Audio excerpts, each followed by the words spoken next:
Are you profitable in selling on Amazon? Today, that's the question on our pathway to profitability. My name is Stephen Pope, and I'm the founder of My Amazon Guy. This is the My Amazon Guy podcast.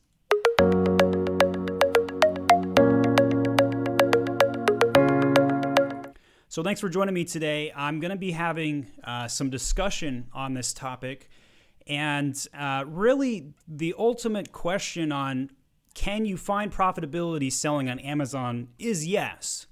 But how you get there can sometimes be a difficult conversation.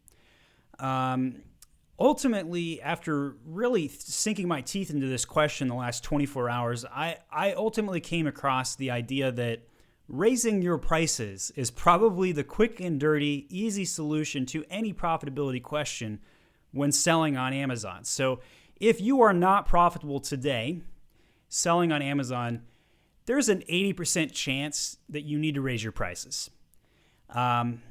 So you probably don't even need to listen to the rest of this podcast. Funny I say that, I know. If you haven't raised your prices yet and you're not profitable, I almost guarantee that that is going to be the solution to your problem. Now, if you raise prices and you're still not profitable, then clearly your business model is at question, and you probably should switch things up regardless. So today I'll be kind of going through some subjects and ideas on what you can do.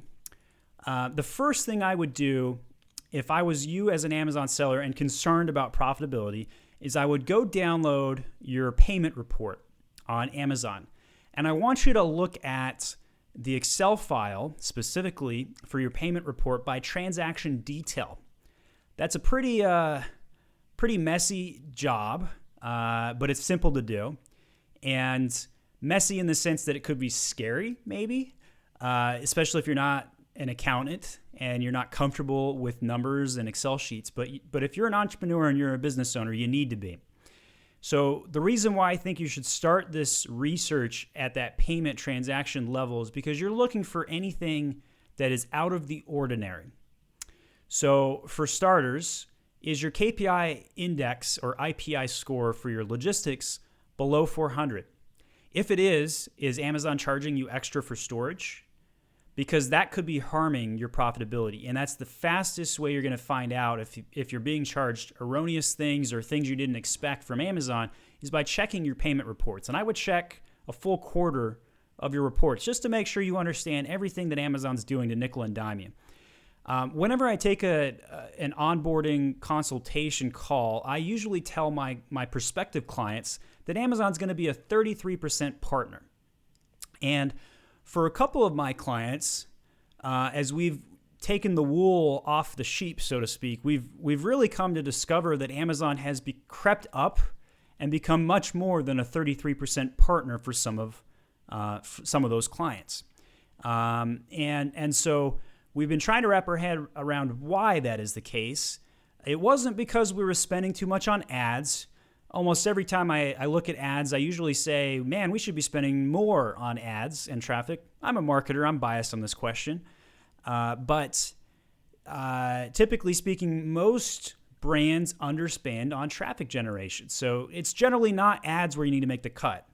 And if you do cut on marketing initiatives, you're going to cause a death spiral. And I think of the U.S. Postal Service as one of the greatest death spirals occurring today, where all they can do is raise the price of postage and go into debt, and they really don't have a good solvent model. They're in a death spiral right now.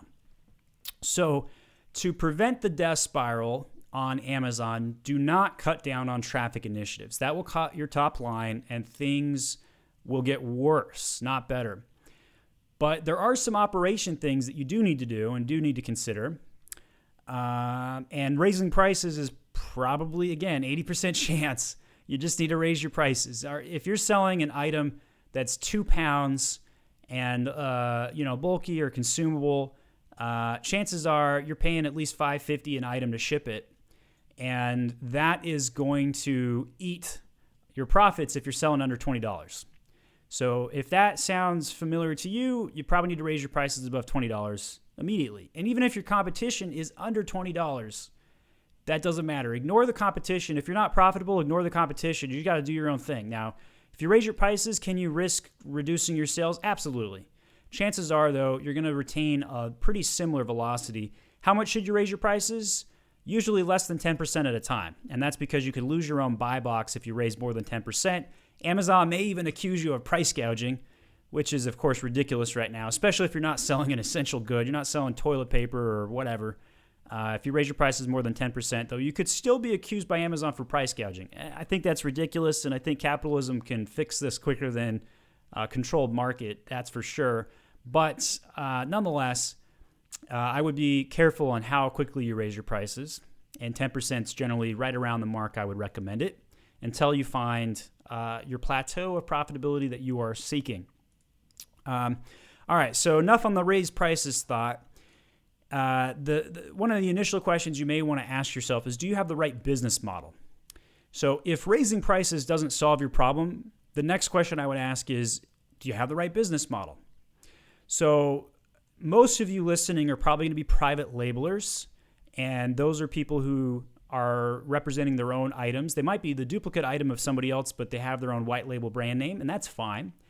Other people who are listening to this are wholesalers, and they just sell to retailers.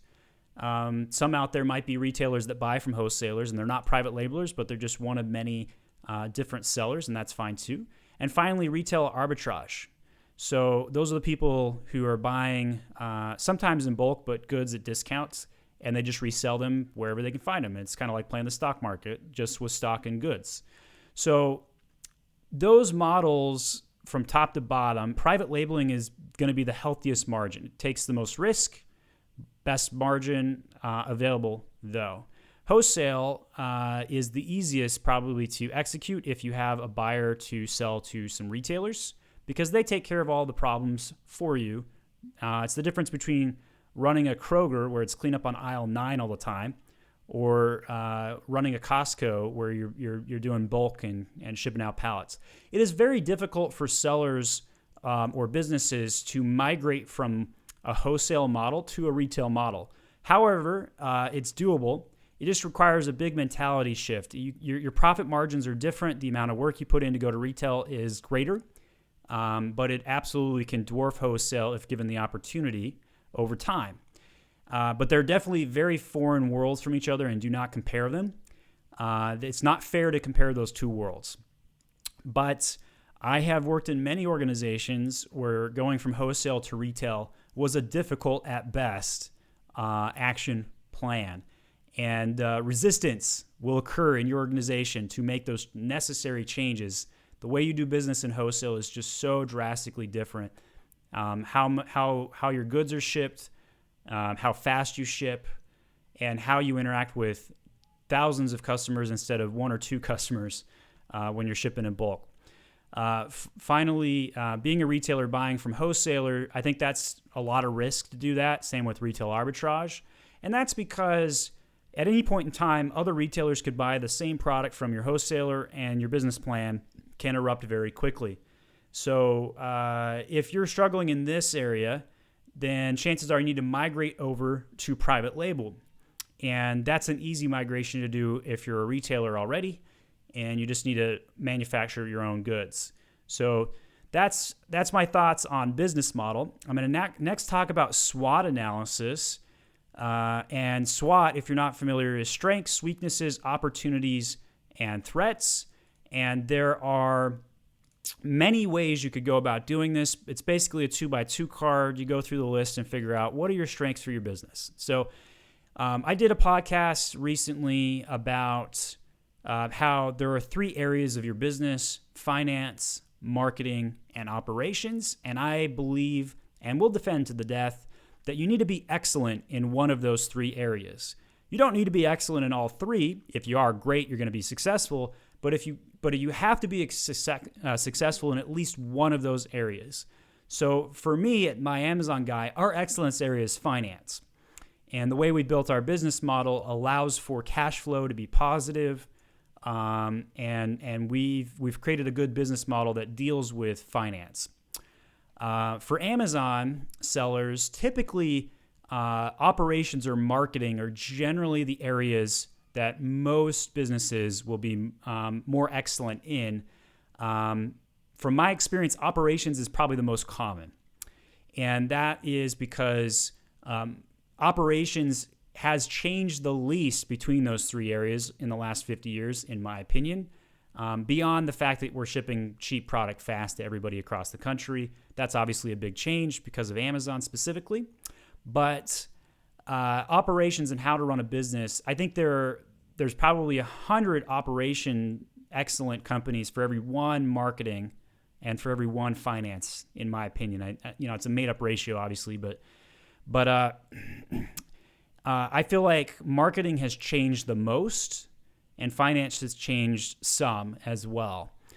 And finance, like take the PPP loans and all these things that are changing by the minute. It's hard to keep up with finance. And I guess you could say the same about supply chain management and operations right now. But nonetheless, it's still shipping and running your company is generally the same as it was 10 years ago, even if there is a temporary black swan getting in your way to operate your business.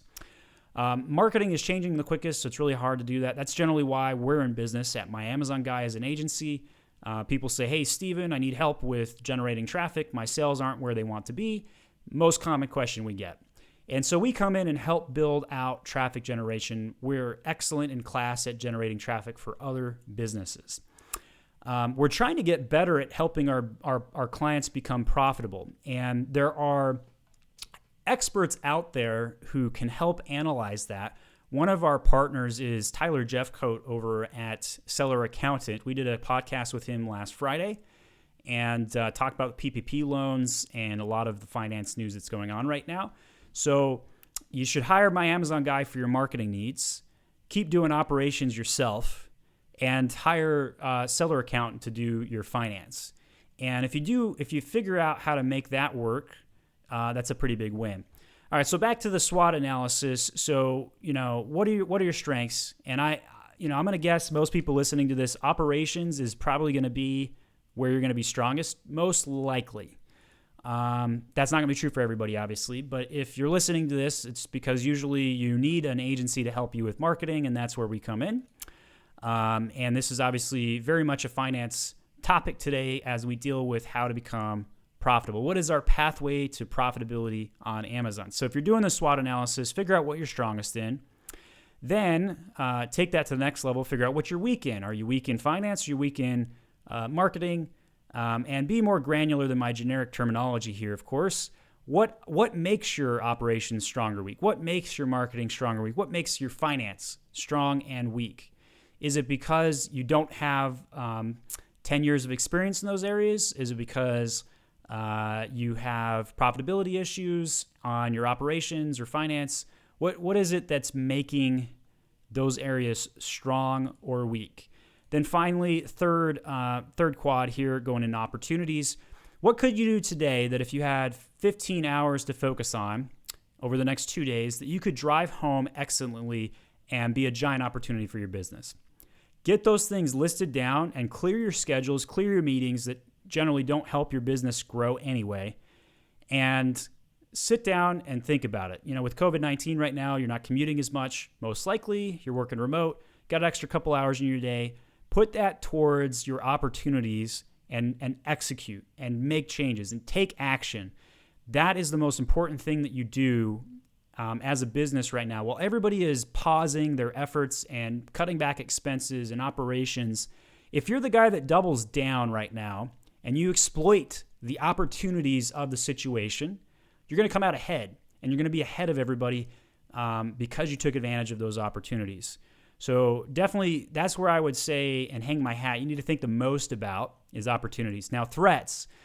I think this is probably the area I'd spend the least amount of time thinking about, and that's because I like to ignore my competition, and I like to use the strategy that your actions dictate the strategy.